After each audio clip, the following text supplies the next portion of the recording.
Bila batas waktu habis, stop. Bila tidak ada penurunan kepala walaupun pemasangan dan traksi sudah tepat, tanpa menunggu 3 kali terlepas atau waktu 20 menit habis, stop. Setelah persalinan selesai, kulit kepala harus diperiksa apakah ada laserasi dan posisi kaput. Kemudian perawat harus diberitahu bahwa persalinan berlangsung dengan ekstraksi vakum. Selanjutnya, laporan tindakan harus dibuat. Next. Syarat. Presentasi vertex janin aterem TBJ lebih 2.500 gram. Kepala sudah masuk pintu atas panggul. Yang ketiga, panggul ibu adekuat dengan penilaian klinis. Yang keempat, analgesi yang sesuai. Yang kelima, serviks dilatasi sempurna dan ketuban pecah. Selanjutnya, kandung kencing ibu kosong dan operator yang berpengalaman. Selanjutnya, rencana pendukung bila prosedur tidak berhasil. Next.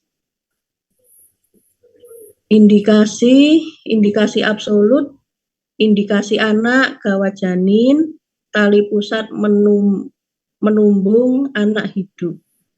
Yang kedua, indikasi ibu, ruptur uteri iminen. Yang kedua, edem vulva atau porsio. Yang ketiga, infeksi intrapartum untuk memperingan kala 2 pada penyakit sistemik. Yang keempat, kelelahan ibu. Indikasi obstetrik, indikasi waktu, partus lama, indikasi pinat, dan yang kedua, deep transversi ares. Next.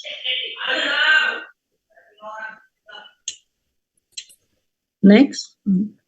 Indikasi elektif, indikasi khusus bagi ekstraksi vakum bila dilakukan tindakan ekstraksi forceps, versi ekstraksi maupun SC, akan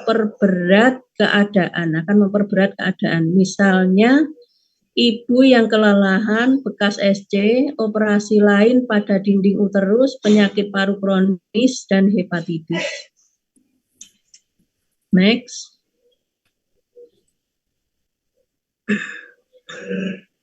Kontraindikasi ibu, yang pertama ruptur uteri, kemudian yang kedua cephalopelvic disproporsi, yang ketiga penyakit sistemik di mana ibu secara mutlak tidak boleh mengejan. Kontraindikasi janin, kelainan letak, sungsang, muka, dan dahi. Prematuritas UK kurang 36 minggu. Kecurigaan atau ada defek koagulasi pada janin. Selanjutnya, kepala janin masih tinggi. Next.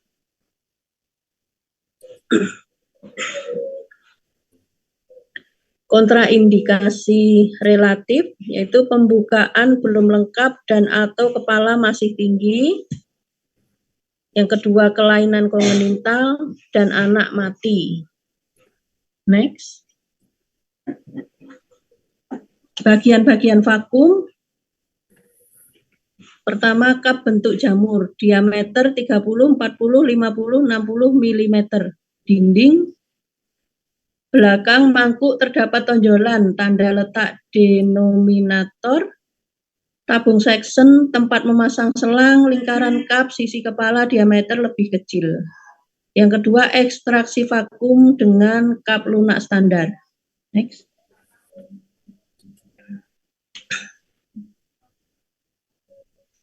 Seperti ini tampilannya. Yang ketiga, ekstraktor vakum dari Malmstrom. Next.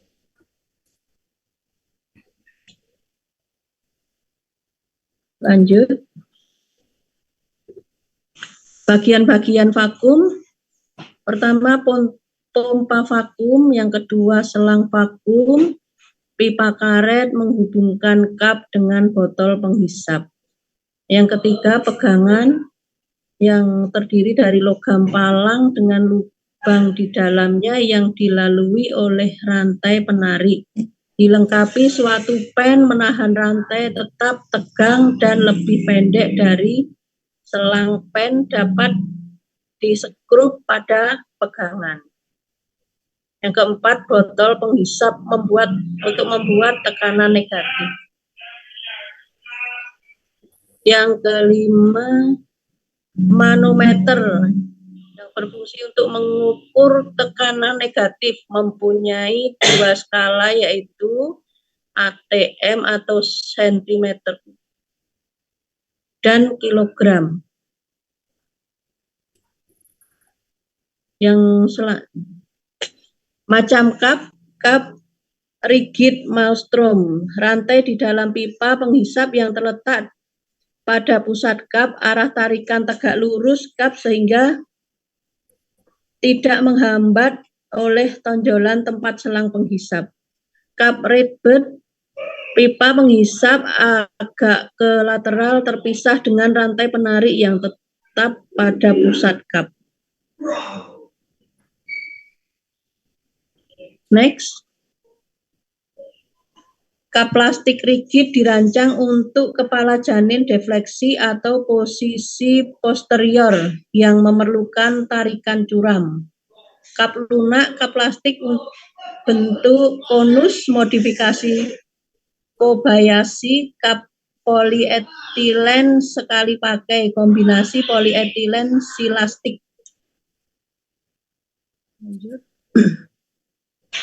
Vakum pompa listrik, keuntungan menghemat tenaga, tekanan lebih mudah diatur, mengurangi lesi kepala anak, cepat mencapai tekanan yang diinginkan. Kemudian operator dapat langsung memakai tanpa kehilangan prinsip aseptis karena adanya tombol yang dapat diinjak. Selanjutnya, kebocoran dapat dikompensasi dengan elektromotor sehingga tekanan dapat dipertahankan. Yang kedua, vakum pompa Newart. Memakai plastik untuk menampung kotoran yang terhisap dan pompa tangan yang lebih ringan untuk mencapai tekanan negatif. Next.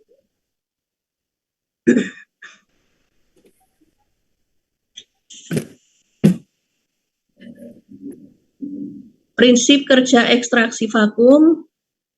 Yang pertama, pemilihan kap. Prinsipnya adalah kap terbesar yang sesuai dengan pembukaan serviks. Makin besar kap, makin kuat daya tariknya.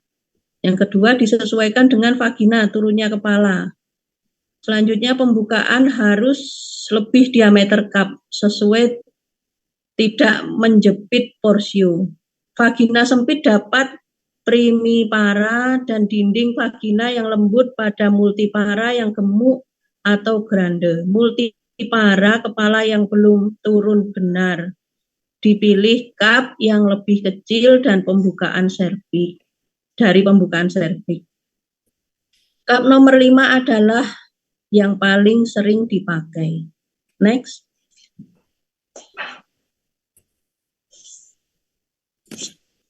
Pembuatan tekanan negatif.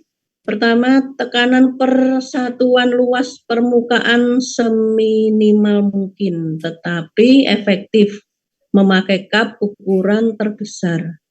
Tekanan negatif yang efektif dan tidak membahayakan bayi. 0,6 dan 0,8 kilo atau kurang 0,6 kap mudah lepas, lebih 0,8 membahayakan anak. Luas permukaan kap dengan rumus daya lekat total kap terhadap kepala pada tekanan tertentu, misalnya dengan tekanan 0,7 kilo per, maka daya lekat pada kap nomor 4 8,8 kilo, kap nomor 5 13,75 kilo, kap nomor 6 sama dengan 19,8 kilo.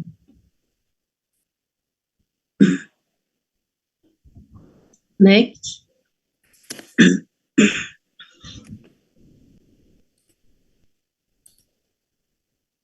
Mungkin ada yang bantu selain Ibu Kismiati. Ini slide-nya sampai 90 loh Bapak Ibu. Banyak sekali Bu. Terus Bundi.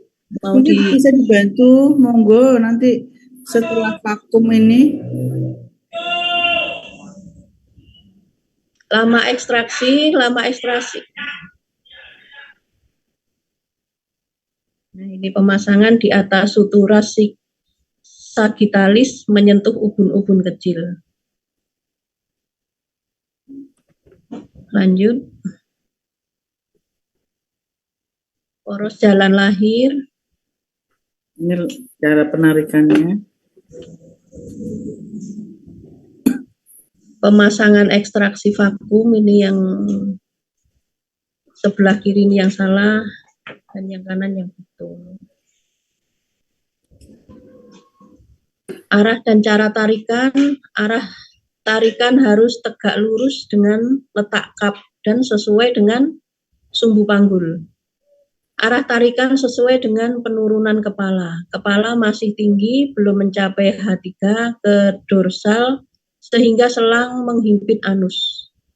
Kepala pada H3 membentuk sudut kurang 30 derajat dengan bidang datar. Selang menekan perineum. H3 min 4 datar. HIV dasar panggul ke atas dan tangan menahan perineum.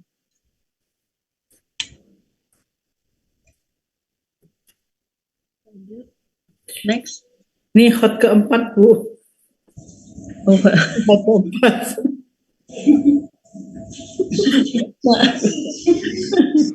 Hot.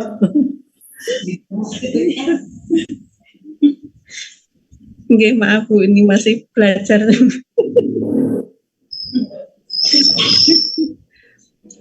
Oke, saya lanjutkan. Prinsip. Ini sudah capek ibunya. Bisa dibantu teman-teman. Monggo toh.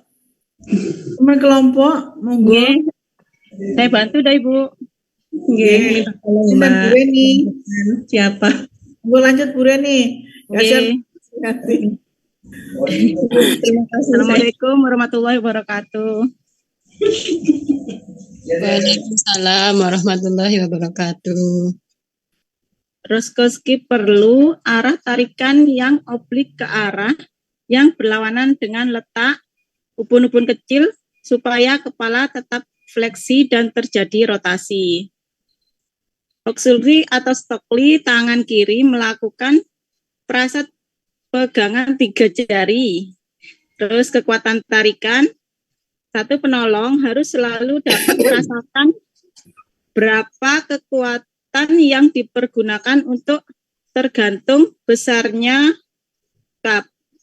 Makin lebar, makin besar pula kekuatannya. Umumnya kekuatan yang digunakan hanya berasal dari otot lengan.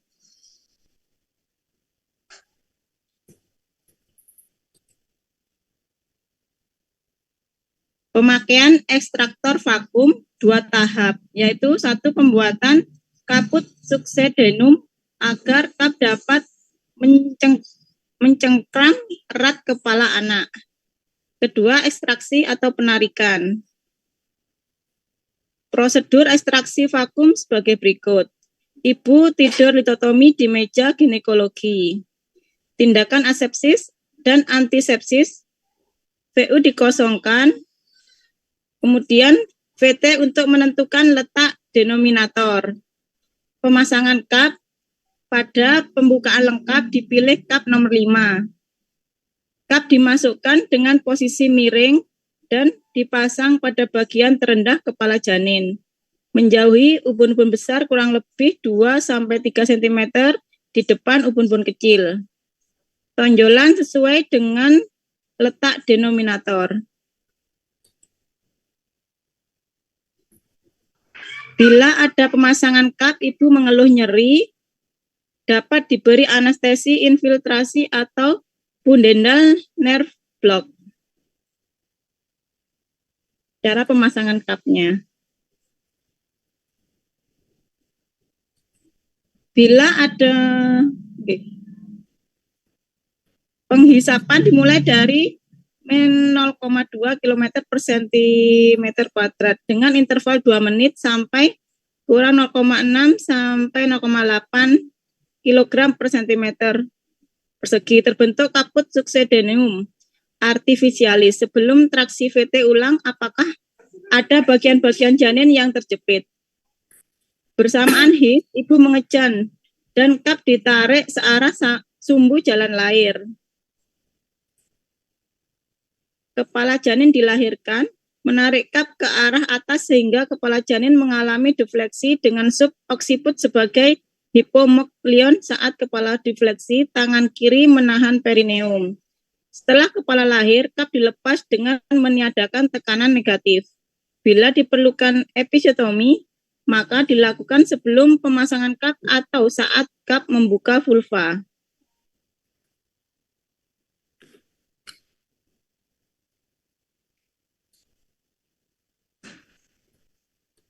Sewaktu dilakukan traksi, kap terlepas sebanyak 3 kali.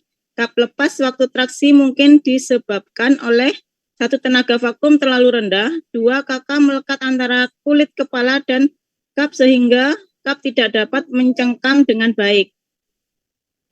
Jalan lahir, vagina atau serviks ada yang terjepit ke dalam kap. Kedua tangan penolong tidak bekerja sama dengan baik. Traksi terlalu kuat, cacat pada alat misalnya kebocoran pada selang karet atau kap vakum.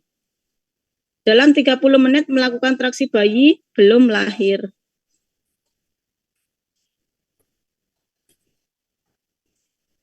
Terhadap ibu, robekan jalan lahir, laserasi vagina, robekan serviks, ruptur uteri. Ruptur uteri satu adanya manipulasi pada kepala yang belum cakep dan belum cukup dan pembukaan belum lengkap. KPD ringan terutama pada grand multipara, tarikan yang lama tanpa kemajuan dan manipulasi pada distoksia bahu.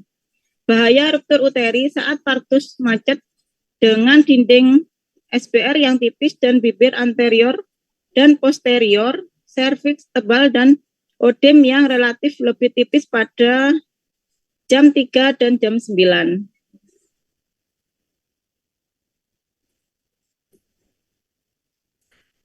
Berani next ya. Dapat diminimalkan dengan melakukan teknik yang baik. Perdarahan akibat ruptur uteri atau laserasi serviks dan vagina. Fistula vesikovaginalis terutama pada partus lama, pembukaan belum lengkap dan adanya bagian yang terjepit sehingga timbul iskemia dan nekrosis jaringan, dan fistula pada hari ketiga pasca persalinan.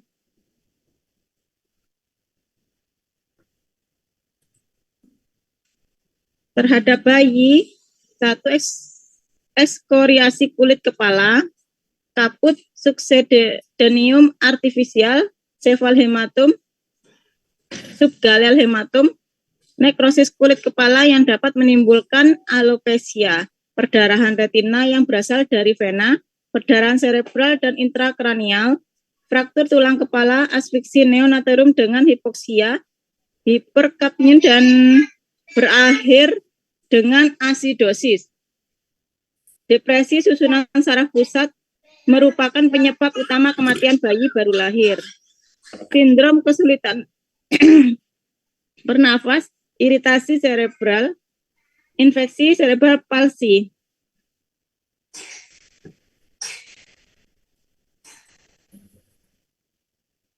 Keunggulan ekstraksi vakum, 1. Pemasangan mudah, mengurangi bahaya trauma dan infeksi. Tidak diperlukan narkosis umum. Kap tidak menambah besar ukuran kepala yang harus melalui jalan lahir. Dapat digunakan pada kepala yang masih tinggi dan pembukaan serviks belum lengkap. Trauma pada kepala janin lebih ringan. Lahirnya kepala lebih fisiologis seperti partus spontan.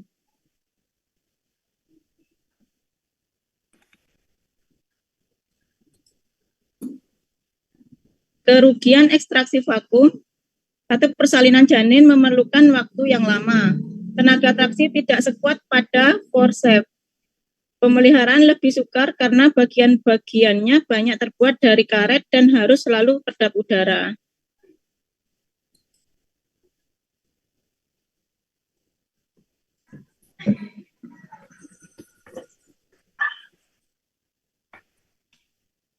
Next, Ibu.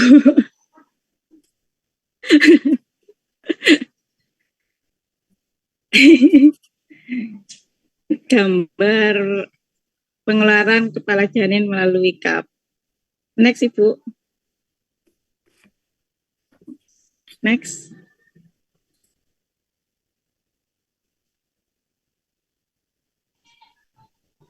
Langsung aja.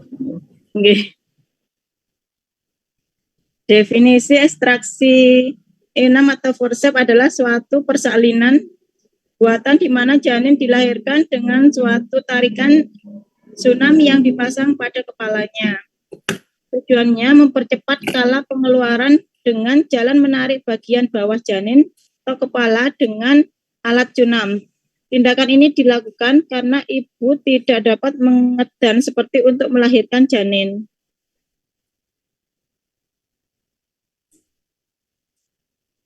Next.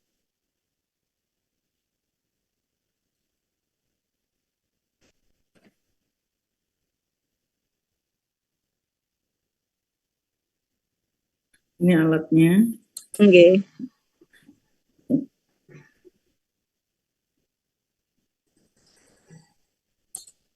Next, Ibu.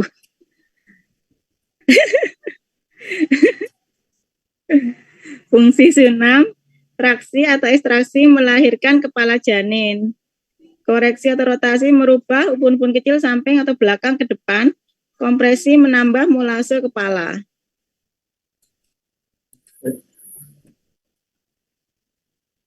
Forceps rendah dilakukan pada kepala di dasar panggul. Keempat, forceps tengah, mid forceps dilakukan pada kepala di ketiga plus. Forceps tinggi dilakukan pada kepala di hot 1 sampai 2. Yang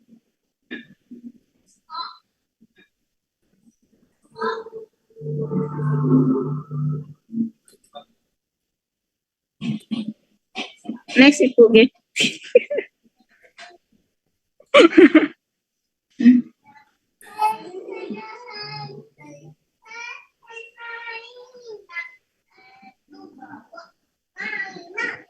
Okay. Yang relatif menurut Lidi, kepala sudah masuk PAP, putaran paksi sempurna. M elevatorane teregang, syarat ekstraksi cunam lainnya terpenuhi. Menurut Pinat, SDA, namun ibu harus sudah mengejan 2 jam. Absolut indikasi ibu, ruptur uteri iminen, partus kasep, penyakit jantung, paru, edem, vagina, vulva, infeksi ultrauteri, exit mother, indikasi janin, gawat janin, indikasi waktu kala 2 lama. Ibu tidak boleh mengejan pada penyakit jantung, penyakit paru, anemi berat, kurang lebih 6 gram PIB.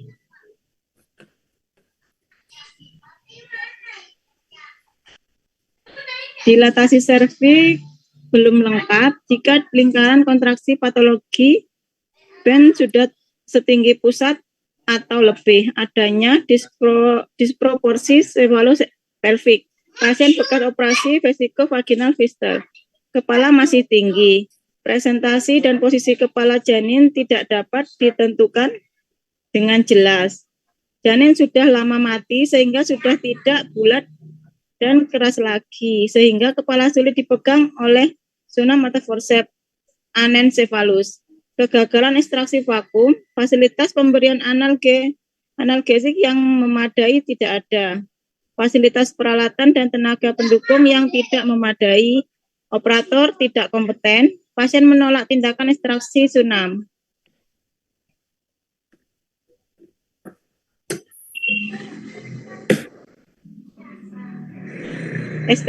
Dilatasi serviks belum lengkap. Jika lingkaran kontraksi patologi bandis sudah setinggi pusat atau lebih.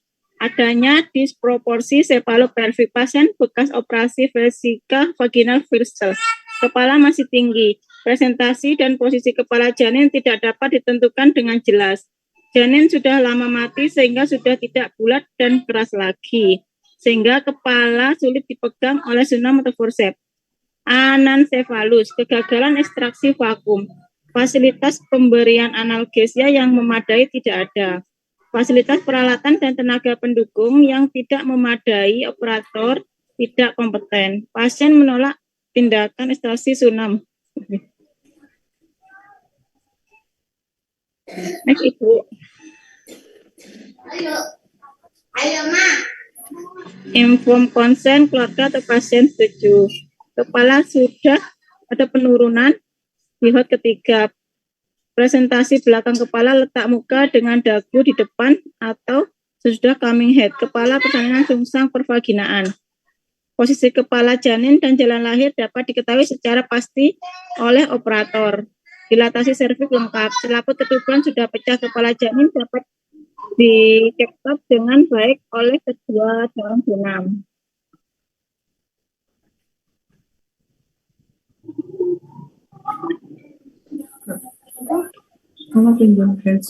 Next, Ibu. Next ya.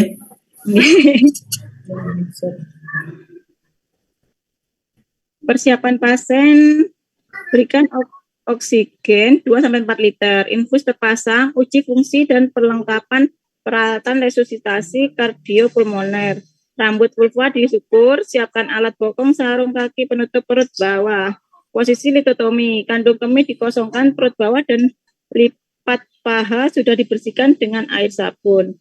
Persiapan alat dan bahan, larutan antiseptik atau povidon 10%, uretonika, oksitosin 20 IU, ergometrin tab 1000 ml, prokain 1% 2 cc, set partus 1 set, ekstrak sunam 1 set, klaim ovum sebanyak 2 buah, sunam tampon, tabung 5 ml dan jarum suntik nomor 23 sebanyak 2 buah, spekulum atau L dan kateter karet masing-masing 2 dan 1 buah, gunting epis, heating set sunam. Persiapan untuk janin, oksigen 2-4 liter, kain bersih,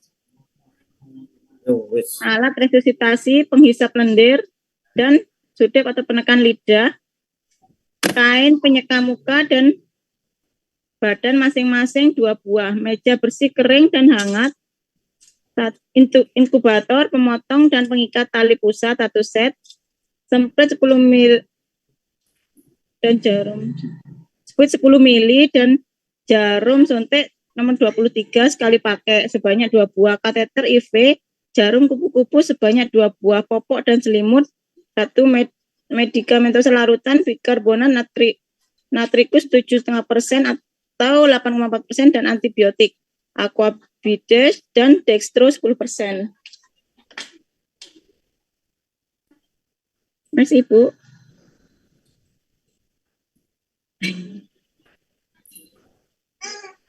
Persiapan penolong, baju kamar tindakan, pelapis plastik, masker, dan kacamata pelindung sebanyak 3 set, sarung tangan steril sebanyak 4 pasang, alas kaki, boot sebanyak 3 pasang, lampu sorot manual, stetoskop, tensimeter 1, masing-masing 1.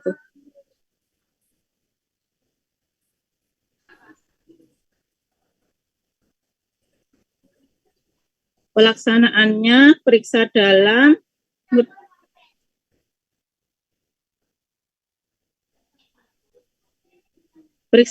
membayangkan orientasi, memasang sendok forceps, mengunci, periksa dalam kontrol, traksi percobaan, traksi definit, melepaskan forceps, melahirkan badan janin, melahirkan plasenta, eksplorasi jalan lahir.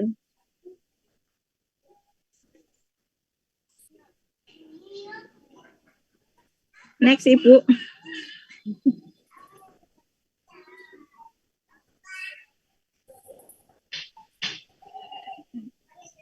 Persalinan sunam dengan ubun-ubun kecil di anterior.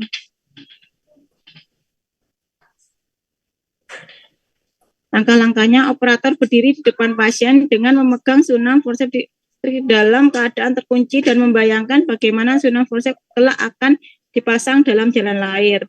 Tangkai sendok kiri dipegang tangan kiri seperti memegang pensil, yaitu dengan ujung ibu jari dan jari telunjuk pegangan pada tangkai sunam dalam keadaan tegak lurus di depan vulva. 3. Dua jari tangan kanan operator dimasukkan pada sisi kiri belakang vulva di samping kepala anak.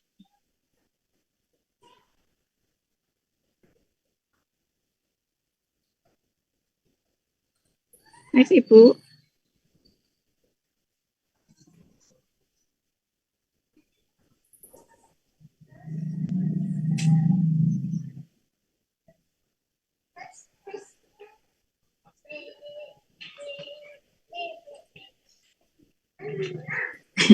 Ibu, maaf, boleh diganti Mbak Kismi lagi, nanti saya ganti lagi.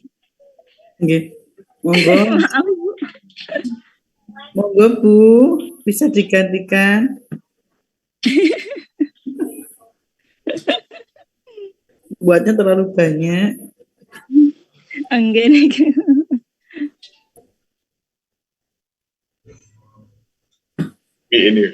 Ini saya lanjutkan nggih. Ujung daun sendok kiri dimasukkan vagina untuk kepala anak dan sisi palmar jari-jari tangan operator dengan dorongan ibu jari tangan kanan dan tuntunan jari-jari tangan kanan melalui gerakan horizontal. Sendok cunam atau forceps ditempatkan di samping kiri kepala anak. Yang kelima, tangan kanan dikeluarkan dan sendok kiri yang telah terpasang dipegang oleh asisten. Lanjut, Ibu. Next. Yang keenam, dengan cara yang sama, daun sendok kanan ditempatkan di samping kanan kepala anak. Pemasangan sendok kanan, sendok kiri yang sudah terpasang dipegang oleh asisten atau ditahan dengan kelingking tangan kiri, ibu jari, jari telunjuk dan jari tengah tangan kanan menuntun pemasangan sendok kanan yang tangkainya dipegang tangan kanan.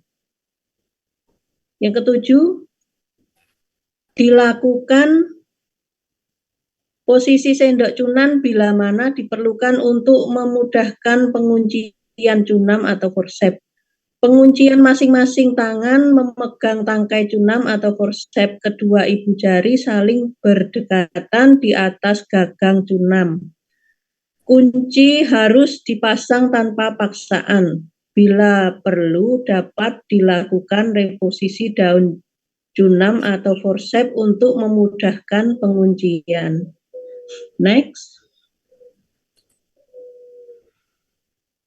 8. Setelah penguncian dilakukan pemeriksaan ulang untuk mengetahui apakah A. Kedua daun cunam sudah dipasang secara benar, B. Terdapat bagian anak selain kepala atau jalan lahir ibu yang terjepit. 9. Setelah cunam terpasang dan dikunci dengan benar, dilakukan traksi percobaan. Traksi percobaan, tangan kiri mencekap cunam di atas kunci, telunjuk kanan digunakan untuk mengetahui apakah kepala anak ikut tertarik saat melakukan traksi percobaan. 10. Transaksi definitif, tangan kanan ditempatkan di leher cunam dekat dengan kepala janin. Tangan kiri operator di sebelah distal tangan kanan. Next. 11. Traksi definitif diawali dengan tarikan horizontal secara intermiten sampai perineum teregang. Episiotomi dikerjakan saat perineum teregang. 12. Setelah oksiput meregang vulva, tangkai cunam dielevasi dengan cara meletakkan 4 jari tangan di atas permukaan atas pegangan cunam dan dorongan ibu jari dan sisi belakang permukaan bawah pegangan cunam. 13. Setelah vulva teregang dan dahi teraba pada perineum, lahirnya kepala anak selanjutnya dapat dilakukan dengan cunam yang masih terpasang atau cunam yang sudah dibuka, dilepas, dan selanjutnya kepala anak dilahirkan dengan manuver Röntgen. Lanjut Ibu. 14. Persalinan tubuh anak lebih lanjut dilakukan seperti pertolongan persalinan presentasi belakang kepala seperti biasanya. 15. Setelah bayi lahir, dilakukan plasenta manual sampai melakukan eksplorasi jalan lahir untuk melihat adanya cedera pada jalan lahir. Next.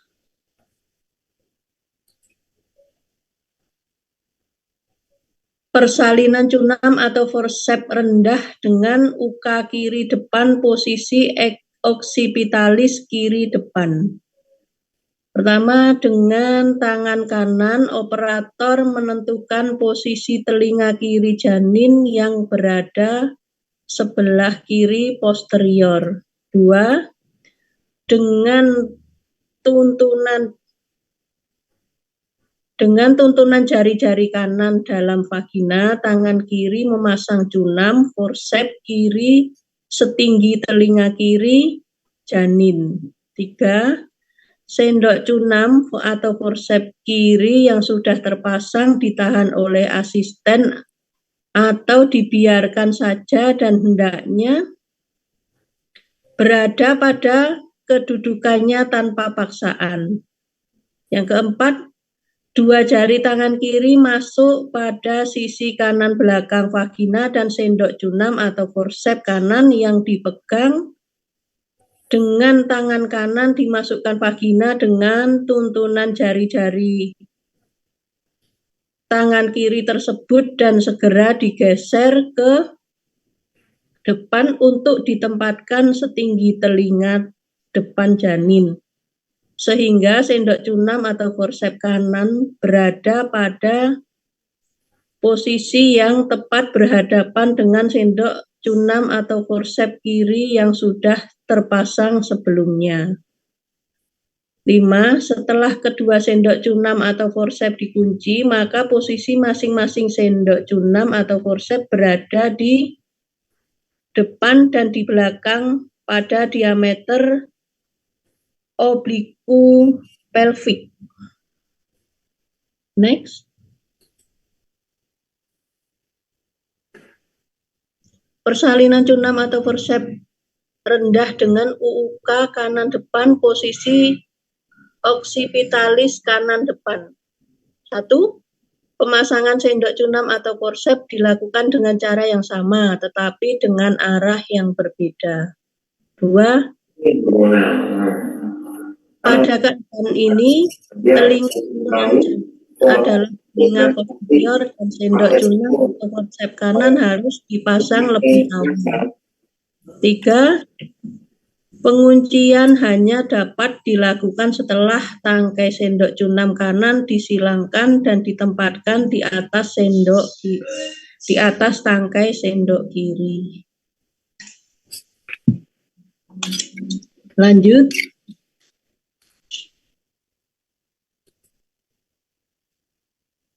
Dengan UUK melintang. 1. Jenis cunam atau forceps obstetrik yang tepat digunakan adalah cunam atau forceps Toucher, Michelin atau cunam atau forceps Keilen.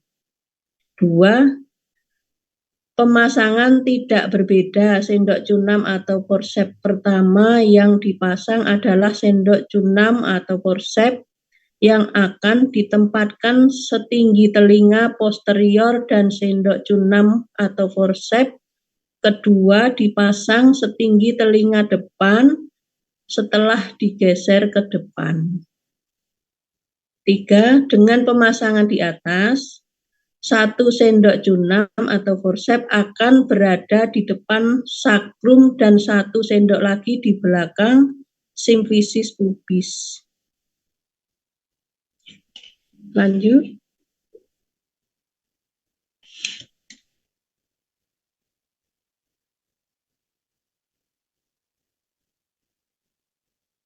Judul tidak terlihat ini.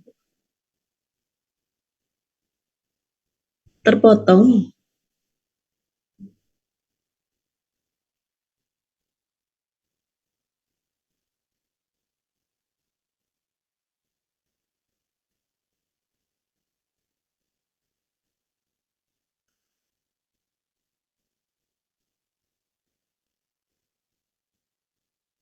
Ini yang terlihat tinggal persistennya.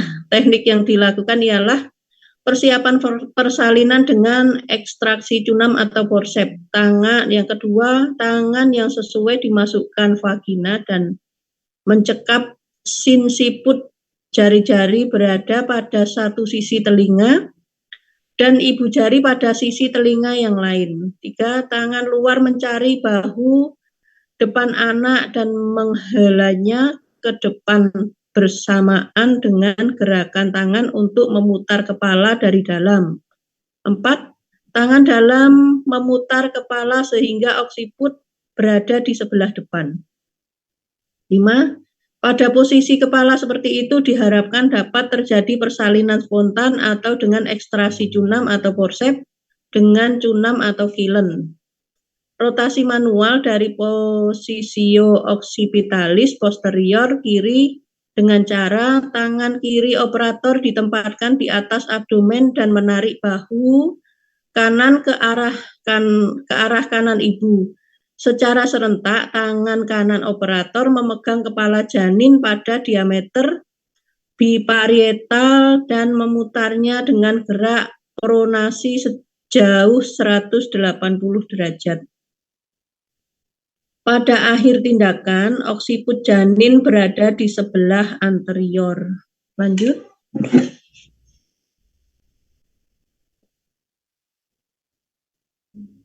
Pemutaran dengan cunam atau forceps kiln.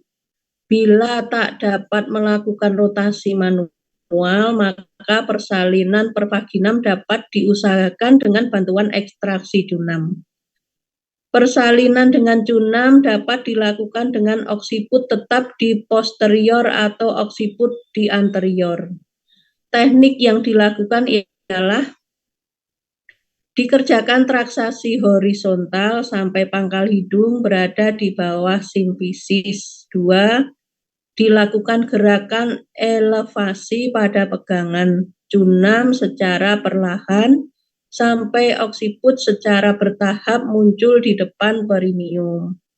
3. Mengarahkan pegangan cunam ke bawah dan lahirlah pangkal hidung, muka, dan dagu di depan vulva. 4. Tindakan ini memerlukan episiotomi yang cukup luas. Lanjut.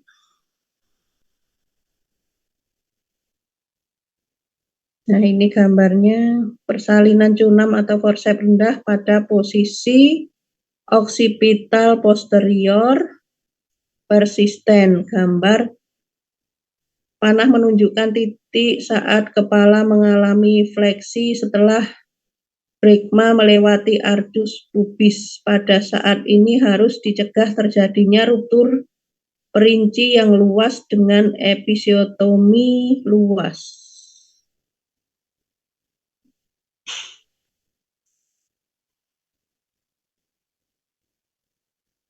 Persalinan cunam atau forceps rendah pada presentasi muka. Pertama, hanya dapat dikerjakan pada kasus presentasi muka mento anterior. 2. Pada awalnya dilakukan traksi cunam atau forceps bawah sampai dagu nampak di bawah simfisis. 3. Kemudian dilakukan traksi elevasi ke atas.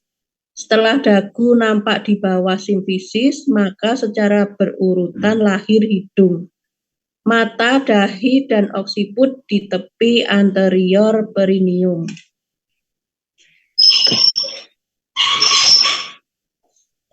Lanjut. Ganti buat lurung ngarep servis.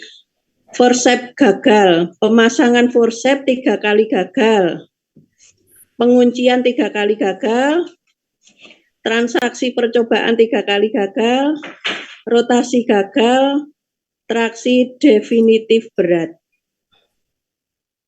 Lanjut. Kemudian dilakukan seksio sesaria.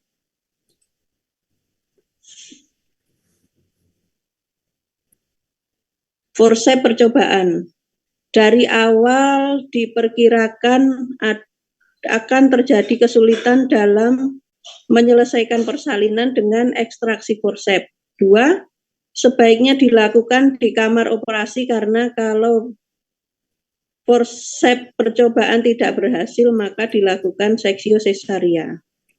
Forceps percobaan dinyatakan tidak berhasil bila pemasangan forceps 3 kali gagal, penguncian 3 kali gagal, transaksi percobaan 3 kali gagal, rotasi gagal, transdefinitif berat. Lanjut. Ampun Ibu, Oke. ini sudah terakhir. Terakhir.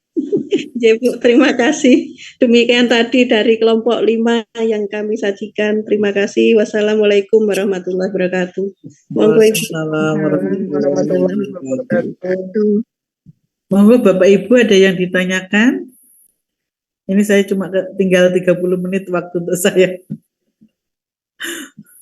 Ada yang mau tanya Bapak Ibu tentang persalinan patologis? Izin bertanya, Bu. Monggo, Bu Anita. Mohon izin Bu Erna bertanya. Bu Anita, monggo. Apa sajakah resiko yang dapat terjadi jika melahirkan dengan cara vakum ekstraksi tersebut? Monggo kelompok bisa dijawab. Jadi adalah komplikasi nggih dari pelaksanaan persalinan dengan vakum. J. Monggo.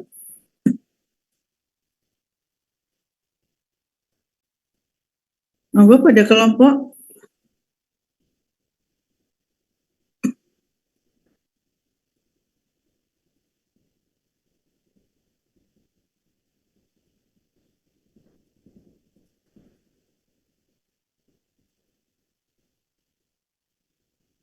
Monggo atau teman-teman yang lain bisa membantu ini. Bapak Ibu masih menyimak? Ya Ibu, masih menyimak Bu. Monggo Pak Rendi mungkin bisa membantu Pak Rendi. Masih menyimak. Apa soalnya tadi Bu? Komplikasi dari persalinan vakum dan kunan. Monggo. Menyimak.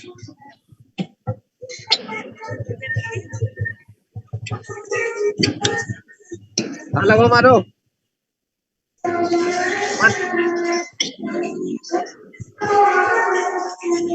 Gak kedengeran Ibu. Saya tidak Assalamualaikum warahmatullahi wabarakatuh, Bu Erna. Rame sama anak-anak Ibu. Beneran nih yo. Monggo Bu Anita bisa diulangi atau Bu Nanin mau bisa membantu menjawab? Jadi Mbak Anita kayaknya untuk persalinan dengan forceps itu saat ini kan memang sudah tidak dilakukan karena memang berisiko. Karena memang sudah berisiko. Jadi tekanan pada saat pengeluaran dengan forceps itu yang paling utama adalah tekanan pada intrakranial Jadi kebanyakan ternyata bisa menyebabkan RM, retardasi mental. Banyak kasus seperti itu. Kemudian juga mungkin pengaruh ke saraf-saraf yang lain juga, tapi jenis-jenisnya juga kurang ini ya, update juga Nanin. Tapi yang terutama memang itu, jadi sehingga kan saat ini forceps sudah tidak dilakukan lagi. Seperti itu. Ya, saya kira itu tambahannya, Mbak Anita. Terima kasih. Terima kasih, Bu Nanin. Oke, begitu Bu Anita, mungkin sekarang sudah jarang sekali ya dilakukan untuk salinan forceps karena memang resikonya akan lebih besar begitu. Jadi salah satunya tadi yang jelas resiko untuk kematian janin pasti ada ya, karena kita melakukan proses penekanan dengan menggunakan alat itu.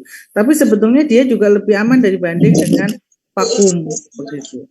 Hamil kok. Itu biasanya sepengalaman saya itu sangat tergantung pada jam terbang beliau gitu ya.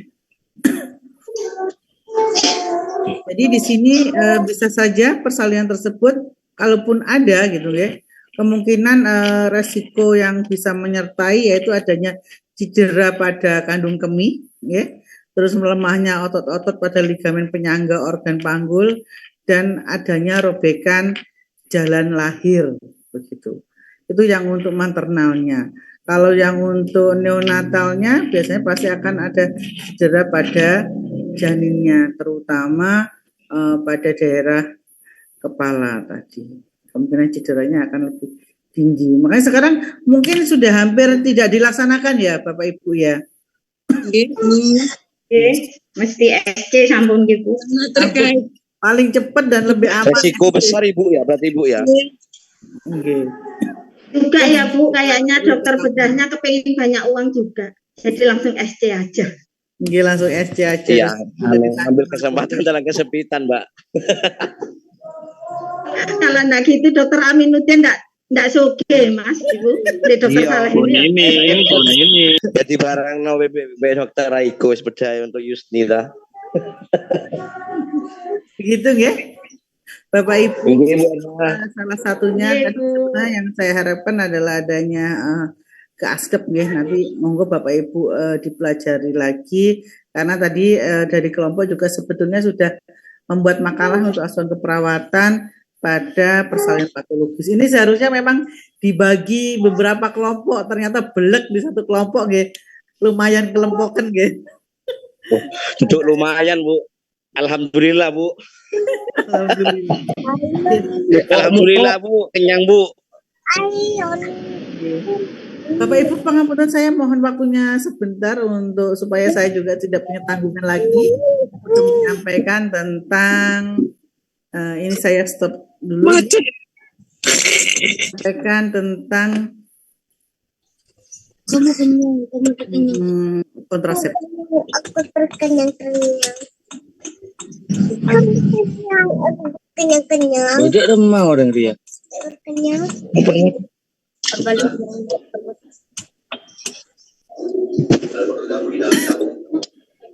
Oke, Bapak Ibu bisa kita mulai ya.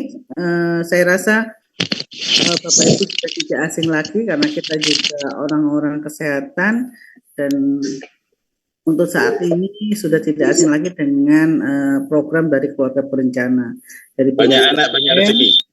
dan di sini kita hanya mengulas sedikit tentang alat kontrasepsi untuk keluarga berencana. Ini adalah pengertian keluarga berencana, gitu.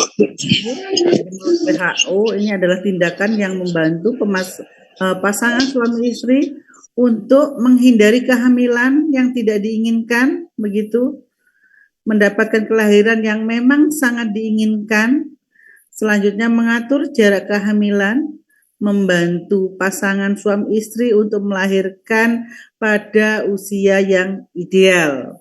Selanjutnya yaitu menentukan jumlah anak dalam keluarga. Ini berarti kalau yang anaknya 2 gitu ya. Kalau dulu keluarga berencana dibatasi 2 anak cukup Tapi kalau sekarang arti dari keluarga berencana yaitu melakukan perencanaan pada masa depan keluarga.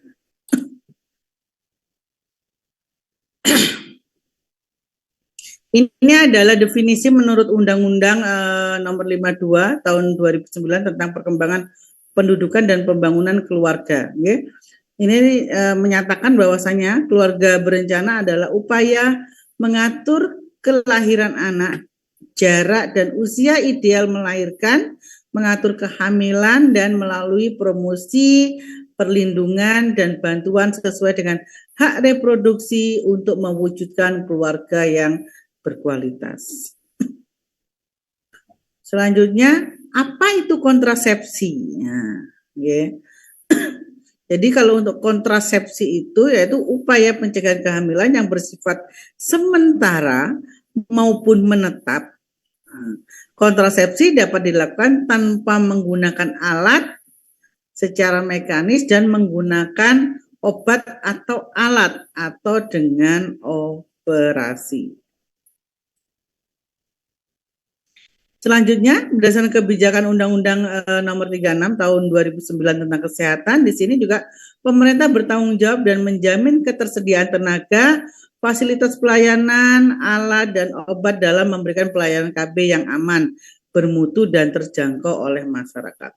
Ini kita ketahui bersama, sebetulnya untuk pelayanan KB ini sudah disediakan oleh pemerintah dan yang penting kita mau datang ke tempat layanan kesehatan, terutama di puskesmas dan bidan yang ditugaskan di desa itu. Bukan bidan mandiri ya Bapak Ibu. Jadi kalau bidan mandiri atau perawat mandiri itu berarti dengan pembayaran karena mereka harus menyediakan sendiri. Jadi yang difasilitasi adalah yang memang mereka berada di fasilitas pelayanan sesuai dengan tugasnya. Ini adalah kompetensi dan kewenangan klinis tenaga kesehatan dalam pelayanan KB. Yeah. Jadi ini ada dokter spesialis obgyn, dokter spesialis urologi, dokter umum, ada bidan dan perawat. Yeah. Jadi wewenang kita selaku perawat, ini kompetensi kita sebagai perawat hanya pada suntik, pemberian pil, kondom. Yeah.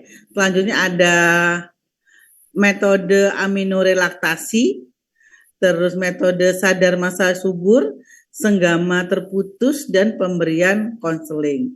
Jadi perawatnya di sini Bapak Ibu.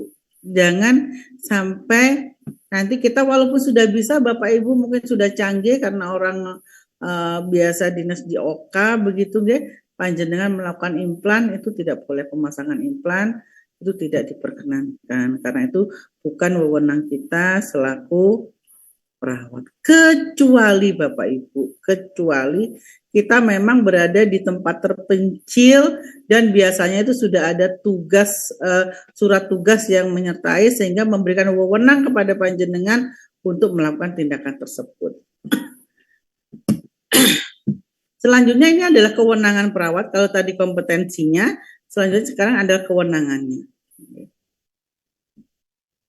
Jadi di sini untuk pil dan kondom, di pil dan kondom saja, ini kalau kita melihat tanda di bawah ini boleh kita lakukan karena ini kewenangan diberikan berdasarkan pendelegasian sesuai dengan regulasi yang berlaku.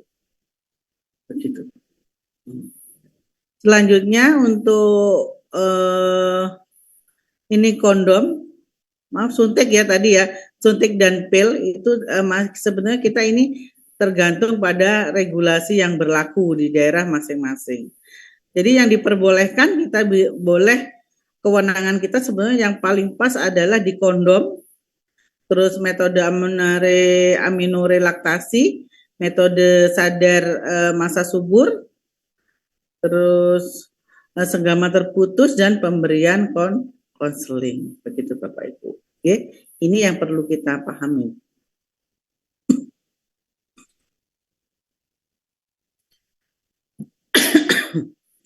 Ini adalah kebijakan baru jenis alat dan obat kontrasepsi pada program BKKBN. Jadi kalau sebelum tahun 2020 ada IUD, ada implan dengan 2 batang, ada suntik KB 3 bulan yang 3 cc, ada pil kombinasi dan kondom. Namun ini regulasi terus berjalan, ya. Jadi muncul kebijakan baru setelah tahun 2020.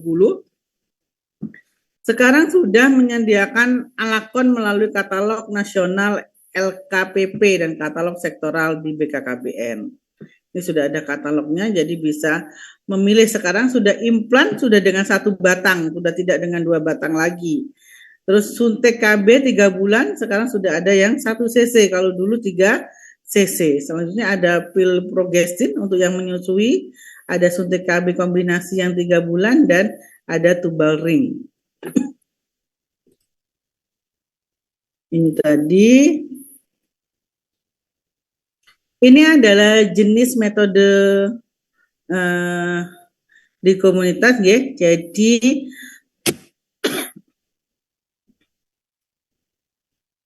ini adalah untuk metodenya untuk AKDR CU. Jadi ini adalah non hormonal. Jadi ini yang kita membedakan antara hormonal dan non hormonal, ya. Kalau untuk AKDR yang LNG ini hormonal, implan juga hormonal, suntik pil hormonal. Selanjutnya yang non hormonal tadi sudah saya katakan bahwasanya ada AKDR-CU, ya, ada kondom, tubektomi, ya, dan vasektomi. Bapak mungkin kerso atau ada yang sudah pengalaman untuk melakukan vasektomi? Iya Bu, Pak Sugandi. Enak nampak Gandhi Bu. Selanjutnya ada metode aminorelaktasi. Jadi ini memperpanjang aminore dengan cara memberikan ASI, ya, dengan laktasi. Selanjutnya ada sadar masa subur, biasa kita sebut dengan Kalender ya Bu ya. Itu. Terus selanjutnya adalah senggama terputus. Ini yang berat ini, ya Pak ya. Tak enak katanya bapak-bapak. Ini Bapak Ibu, guys. Jadi nanti monggo, ini ada yang modern, ada yang tradisional. Ini panjenengan nanti bisa pelajari, ya. Udah mau maghrib. Ini selanjutnya sebetulnya ada klasifikasi dari kontrasepsi, ada yang kontrasepsi tradisional dan modern. Untuk yang tradisional, yang masuk kategori tradisional, yang pertama yaitu senggama terputus atau kalender pantang berkala, ya, atau sadar masa subur. Ada metode dengan suhu basal, metode lendir serviks. Jadi kita melihat lendirnya, biasanya kalau dia pekat, biasanya itu adalah masuk ke masa subur. Selanjutnya ada metode simptotermal, ini melihat dari suhu, ya. Ini selanjutnya ada kontrasepsi tradisional. Yang tadi tradisional, yang ini Bapak Ibu, ya, yang biasa kita lakukan.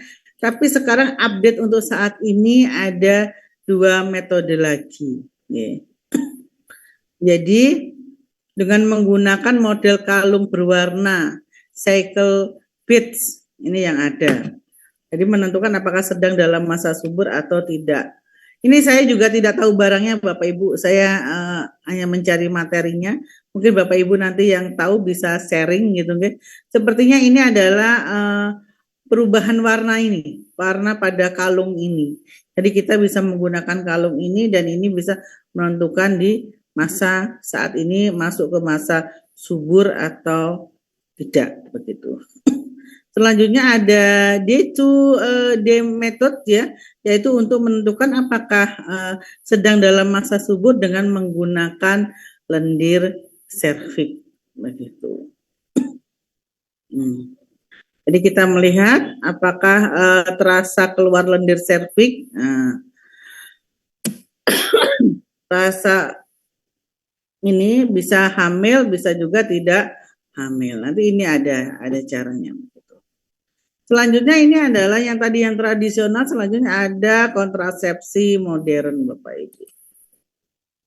Jadi ada kondom, ya, kondom ini mungkin kalau yang pria sudah tidak asing lagi, kita setiap di kasir Bapak Ibu kalau mau belanja di Indomaret atau di Alfa pasti disuguhi dengan jejeran kondom begitu ya. Ya, sama tisu lagi Bu. Duh, paham Mas. Mas Randy. Panjang dan aku lagi kalau kitan mesti aku beli itu aku tisu. Iya. Kita super ring gitu Bu, harus pakai tisu Bu. Jadi Iya. Indomaret Paling tidak mengurangi rasa nyeri. Sama Iya. Nendi ya Mas. Iya Bu. Jadi ditawari ya tak beli semua Bu. Jadi ada alasan ya, oh buat sirkum begitu. Iya Ini Bu, kita kalau nggak belajar Bapak Ibu sudah dirasa aneh Bu. lagi dengan itu, jadi ada warna-warna dan rasa-rasa begitu ya, ada model-modelnya. Yang jelas dia dari bahan latex ya, dari latex, terus ada juga dari bahannya non latex sehingga mengurangi reaksi alergi. Biasanya harganya lebih murah, shelf life lebih lama, tidak terlalu bau, lebih nyaman untuk dipakai, transfer suhu badan dan sensasi lebih baik kalau dia kondisinya dalam kondisi tipis. Jadi yang memang yang mahal itu pasti akan memberikan sensasi yang berbeda. Tapi saya rasa di setiap pelaksanaan ini pasti ada keuntungan dan kerugiannya.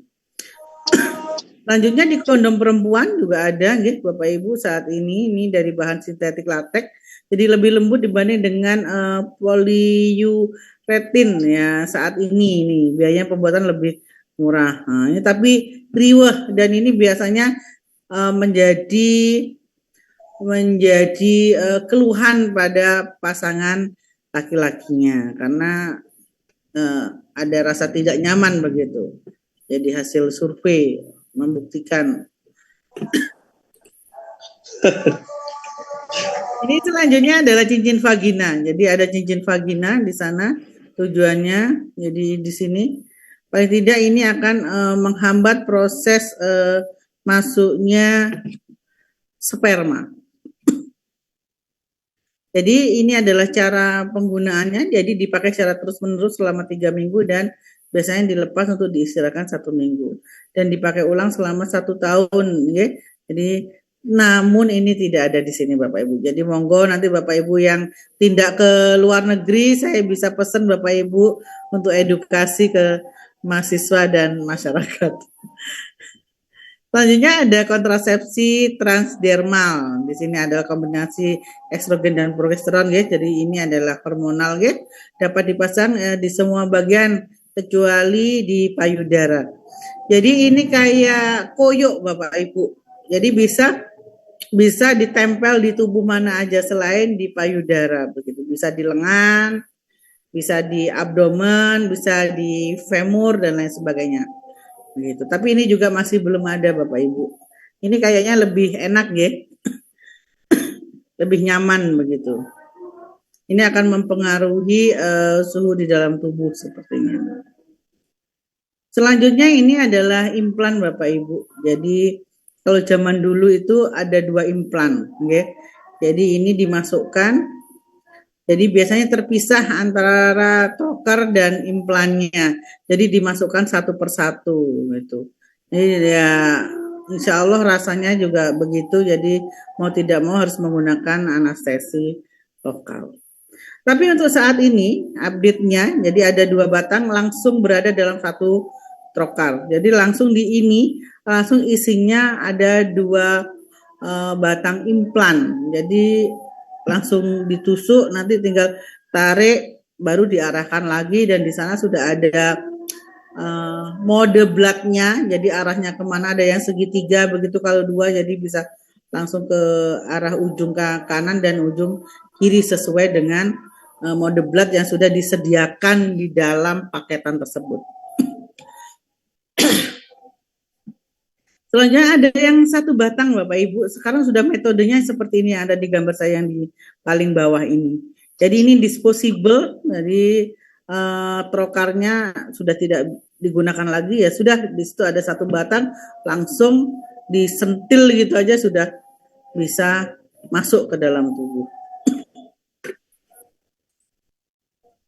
Selanjutnya ini yang suntikan. Nah, ini wewenang kita masih boleh nggih, asal ada pendelegasian.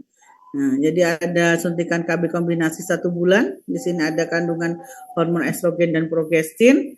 Selanjutnya, namun sekarang sudah ada yang kombinasi 2 bulan dan 3 bulan. Ya. Terus ini ada suntikan progestin 3 bulan. Ini hanya mengandung hormon progestin. Nih, ada Depo Revera. Ini ada 3 cc.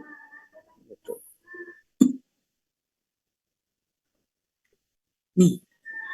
Jadi Depo Provera ini, ya, ini ada Depo Subki Provera 104. Nah, jadi langsung diinjekkan begini pada femurnya, nggih. Nah, tapi sepertinya di sini masih belum nyampe atau belum. Atau Bapak Ibu sudah pernah perso yang ini? Belum ada, Bu. Belum ada, nggih. Nanti insya Allah kalau ada ya Mbak Nita.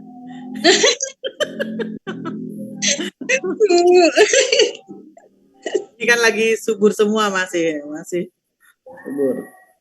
Selanjutnya ada metode pil KB kombinasi. Ini Bapak Ibu saya rasa sudah paham nggih. Jadi pada generasi 1 dulu zaman dulu di tahun 60 itu sudah ada yang namanya Innovit. Nih. Pada generasi 2 ada di tahun 73 ada mikroginon. Nah, berarti panjenengan belum lahir. Yang muda-muda ini yang saya sempat mengajar berarti belum masuk ini ya. Jadi Bapak Ibunya belum menggunakan itu. Selanjutnya yang ini yang masuk ke dalam non program. Nah, ini macam-macam ini sudah. Ada Yas, Jasmine. Sekarang Yas berapa Yas? 300-an ya? Iya kayaknya Bu, lebih. Diana aja sekarang sudah 170 ya. Ini lumayan tapi memang bagus hasil. Saya dulu pernah mengikuti seminar Bapak Ibu. Jadi sebetulnya alat kontrasepsi yang paling bagus itu adalah pil KB kalau untuk menjarangkan. Karena resikonya juga sangat rendah dan proses kembali ke masa suburnya itu lebih cepat. Bahkan disarankan oleh dokter untuk yang bagi yang tidak seimbang untuk hormon di dalam tubuhnya yang ingin memiliki anak boleh mengkonsumsi. Jadi KB ini kalau yang bagus ya, dia bisa mengembalikan kadar hormon di dalam tubuh. Begitu. Biasanya disarankan untuk mengkonsumsi selama 3 bulan, baru setelah itu stop baru untuk program kehamilan. Dulu saya pernah ikut seminar dari konsultan Objin, Dr. Tris. Bu, bagaimana kalau misalkan malah tidak hamil-hamil? Ya, itu. Sebenarnya itu kan harus Mbak Anita. Hal yang seperti itu kan memang harus kita ketahui dulu, nggih. Permasalahannya ada di mana? Apakah di anatomi, ataukah di hormon, ataukah pengaruh-pengaruh yang lain gitu. Jadi sebetulnya hal-hal begitu seharusnya ada pemeriksaan yang lebih intens terlebih dahulu. Saya rasa dokter untuk Objin yang bagus panjenengan semua sudah ini ya. Sekarang juga banyak metode untuk ke arah sana baik bayi tabung dan apa? Kalau yang tiup itu apa namanya? Inseminasi. Selanjutnya ini adalah pil yang progestin, pil KB progestin ini. Nah, ini ada juga yang dinyatakan boleh terlambat minum sampai 12 jam.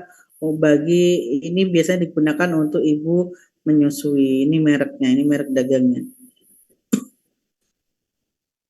Ini adalah AKDR yang berkandungan dengan tembaga. Ini yang sekarang banyak digunakan, gitu. Yang ini properti.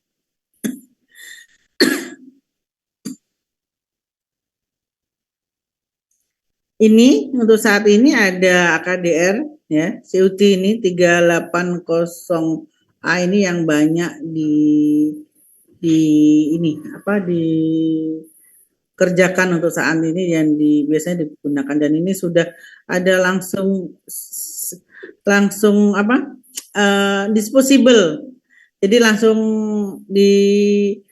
tinggal kita pasang spekulum, kita atur, kita tahu dulu, kita ukur dulu panjang dari uterus dengan menggunakan sonde uterus ya. Selanjutnya baru kita lakukan untuk memberikan batasan mana sampai batas mana masuknya alat ini dalam pemasangan AKDR.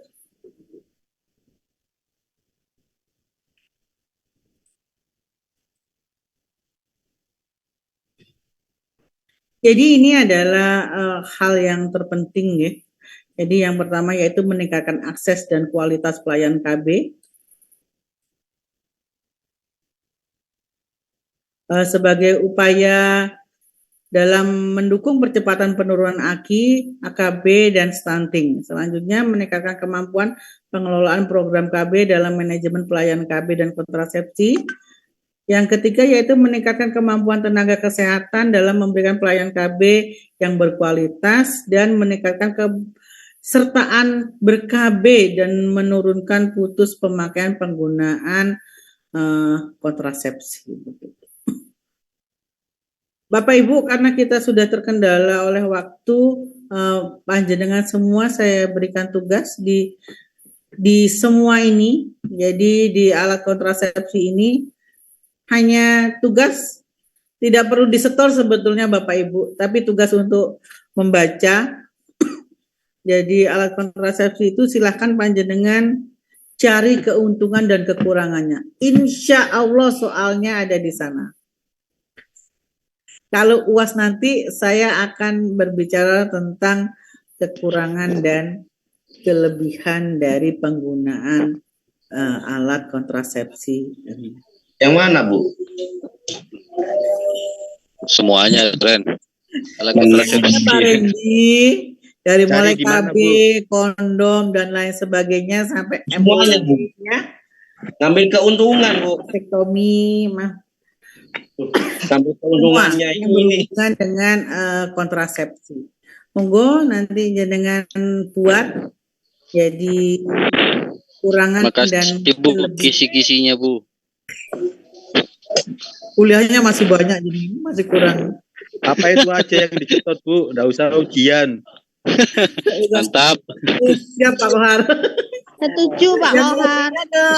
Setuju. Garap, SK kenaikan pangkatnya digarap.